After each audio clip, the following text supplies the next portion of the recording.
दोस्तों नमस्कार। आप सबका स्वागत है मेरे चैनल हिंदी की बिंदी पर। मैं हूं डॉक्टर प्रदीप प्रसन्न और आप भी प्रसन्न होंगे। आइए कुछ नई बातें सीखते हैं आज के टॉपिक के साथ।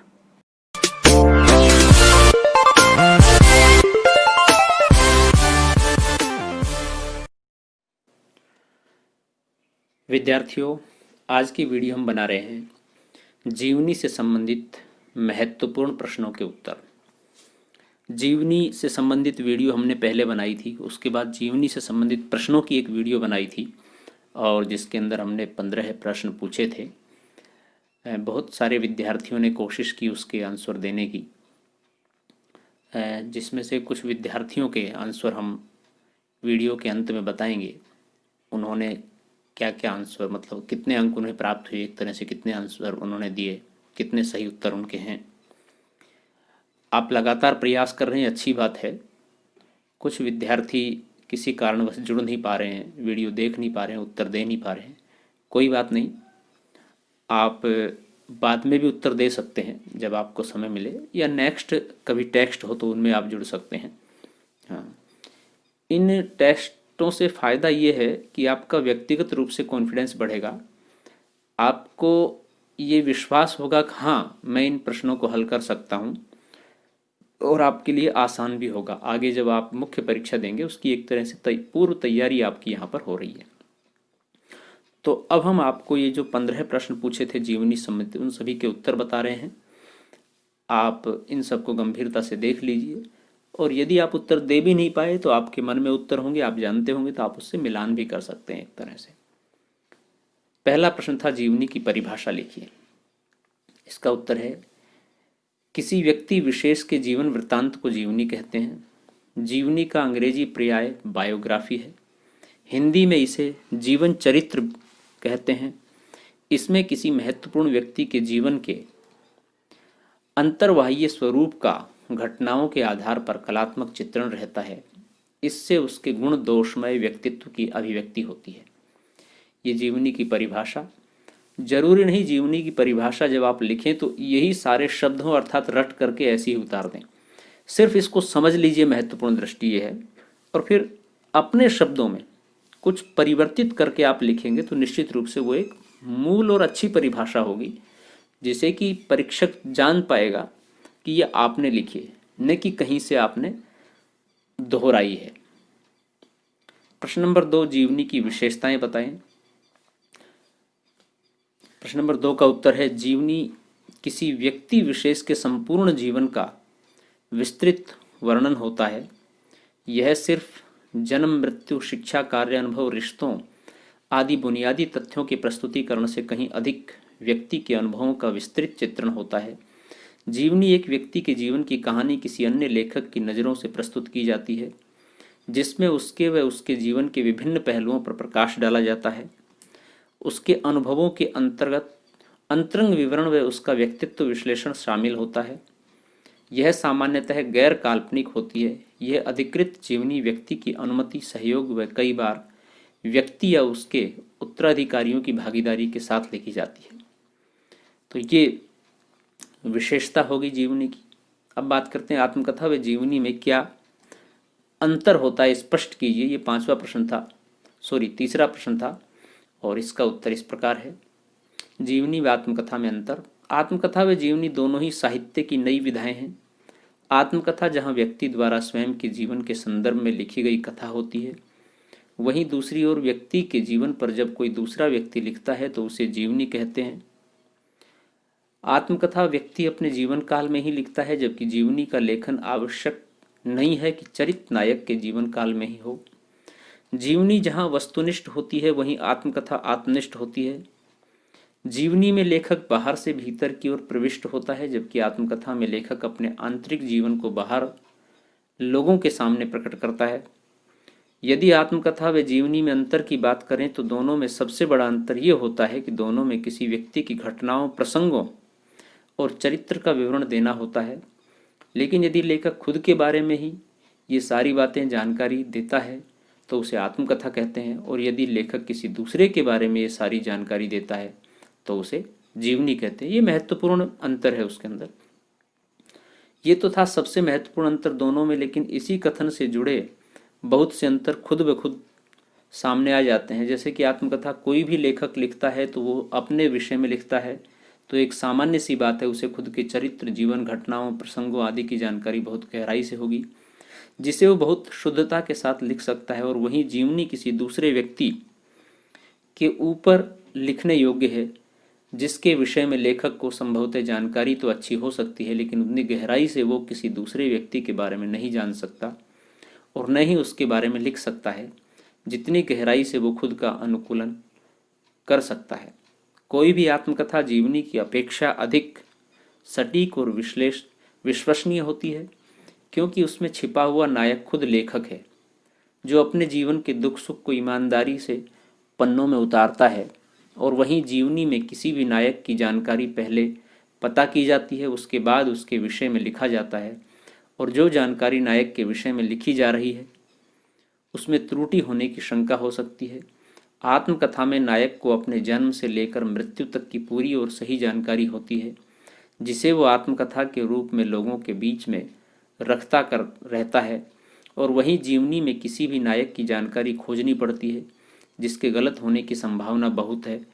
इसमें नायक के इतिहास, वर्तमान, उसके चरित्र आदि की जानकारी को लिखा जाता है, जो किसी दूसरे के द्वारा बताया गया या कहीं से खोजा गया होता है, जिसमें गलत जानकारी की अशुद्धियाँ भी हो सकती हैं और ये पूर्ण रूप से शुद्ध हो ये जरूरी नहीं। ये आत्मकथा और जीवनी के अंतर वाले प्रश्न का उत्तर था। ये थोड़ा सा बड़ा उत्तर है, बाकी शेष सभी प्रश्नों के उत्तर बहुत छोटे छोटे हैं, लेकिन ये भी हमने बड़ा इसलिए लिखा कि जरूरी नहीं आप ये सारे अंतर हूबहू लिखें। आप मुख्य रूप से इसके 3 या 4 अंतर लिख दीजिए, वो भी 2 या 3 पंक्तियों में, यानी कि एक अंतर 1 या 2 पंक्ति में। ये तो हमने इसलिए लिखा कि कोई भी विद्यार्थी इनमें से कोई भी अंतर समझ ले और उनको समझने के बाद लिख दें 2 या 3 या 4। हमने सारे लिख दिए हैं ताकि आप इनमें से कोई भी अच्छे अंतर जो आपको स्पष्ट नजर आए वो लिख सकते हैं, जो इजीली आपकी समझ में आ जाए, इजीली आपको याद हो जाए सहज रूप से। अगला प्रश्न है, टॉमस कार्लाइल ने जीवनी की क्या परिभाषा दी है? तो उनके द्वारा दी गई जीवनी की परिभाषा ये है कि एक व्यक्ति का जीवन कहा है जीवनी को उन्होंने। प्रश्न नंबर 5 है, दयानंद दिग्विजय किसकी जीवनी है और कब प्रकाशित हुई? इसका उत्तर है गोपाल शर्मा शास्त्री की जीवनी है और 1881 में ये प्रकाशित हुई। प्रश्न नंबर 6, रामवृक्ष बेनीपुरी की जीवनी का नाम लिखिए। रामवृक्ष बेनीपुरी की जीवनी है जयप्रकाश नारायण, जो 1951 में प्रकाशित हुई। प्रकाशन वर्ष लिखने की आवश्यकता नहीं है, सिर्फ उसका नाम लिखना है। तो हमने लिख दिया है ताकि आप अगर जानना चाहें तो जान लें। राहुल सांकृत्यायन की जीवनियों के नाम बताएं। राहुल सांकृत्यायन की जीवनियां निम्न हैं: स्टालिन, कार्ल मार्क्स, लेनिन और माओ त्से-तुंग, जो कि अलग अलग वर्षों में प्रकाशित हुई है, उसके प्रकाशन वर्ष भी लिख दिए हैं। आप ये ध्यान रखें कि आपसे जब प्रश्न पूछा गया है सिर्फ जीवनी का नाम लिखना है तो जीवनी का ही नाम लिखिए, प्रकाशन वर्ष भले ही न लिखें। प्रश्न नंबर 8वां है, जैनेन्द्र की जीवनी का नाम और प्रकाशन वर्ष बताएं। इसमें प्रकाशन वर्ष पूछा है तो प्रकाशन वर्ष जरूर बताएं। जैनेन्द्र की जीवनी का प्रकाशन वर्ष 1968 है और अकाल पुरुष गांधी ये जीवनी का नाम है। प्रश्न नंबर 9 है, अमृत राय द्वारा लिखी जीवनी का नाम बताएं। अमृत राय ने 1962 में कलम का सिपाही जीवनी लिखी थी। आप जानते होंगे कलम का सिपाही जीवनी हिंदी साहित्य के श्रेष्ठ कथाकारों में से एक प्रेमचंद के ऊपर लिखी गई जीवनी है और अमृत राय उनके पुत्र हैं, उन्होंने लिखी। प्रश्न नंबर 10 है, निराला की साहित्य साधना जीवनी किसने लिखी और किसके ऊपर लिखी गई है? ये रामविलास शर्मा ने लिखी, 1969 में लिखी। और निराला की साहित्य साधना सूर्यकांत त्रिपाठी निराला के जीवन के ऊपर लिखी गई जीवनी है। प्रश्न नंबर 11 है, सुलोचना रांगे राघव द्वारा लिखी जीवनी के नाम लिखिए। सुलोचना रांगे राघव की पत्नी रही हैं। 1997 में रांगे राघव एक अंतरंग परिचय नामक जीवनी उन्होंने लिखी।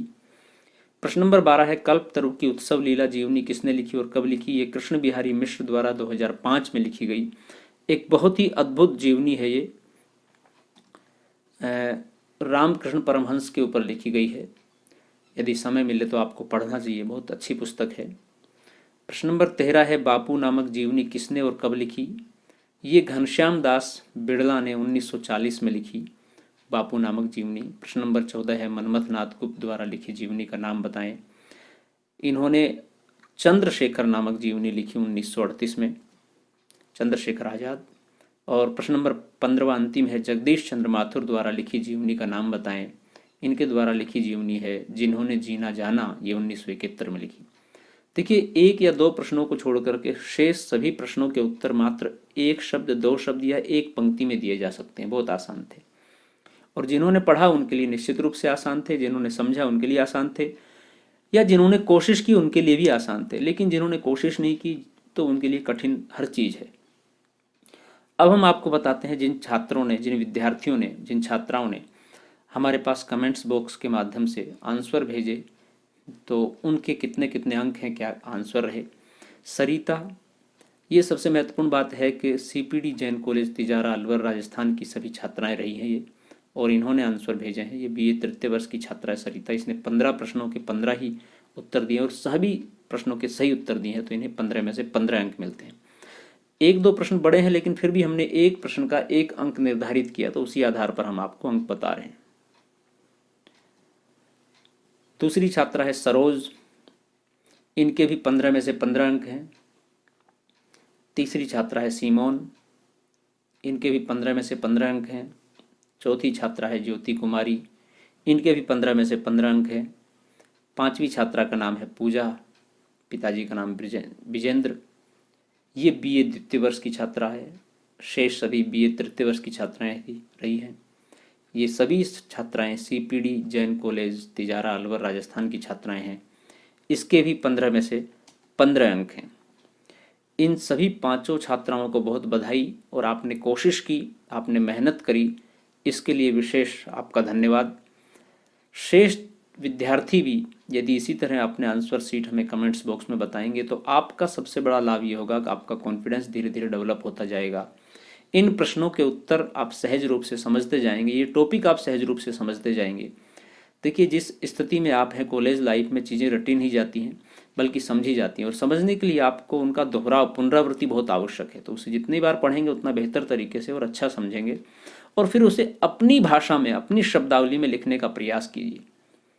आपकी ही वह उम्र है, कॉलेज की लाइफ, जहाँ से एक छात्र धीरे धीरे लेखक बनता है। आप बन सकते हैं, कोई बड़ी बात नहीं। आप में बहुत सारे लेखक लेखिकाएं छुपे हुए हैं। आप कहानियाँ लिखना शुरू करते हैं, कविताएं लिखना शुरू करते हैं, उपन्यास लिखना शुरू करते हैं। बस यहीं से धीरे धीरे धीरे धीरे एक लेखकीय बीज का अंकुरण आपके अंदर स्नेह स्नेह होने लगता है, और फिर आप बड़े रूप पर, बड़े फलक पर धीरे धीरे लिखने लग जाएंगे। तो विद्यार्थियों, ये थी आज की वीडियो। आपने उत्तर सब देख लिए, समझ लिए।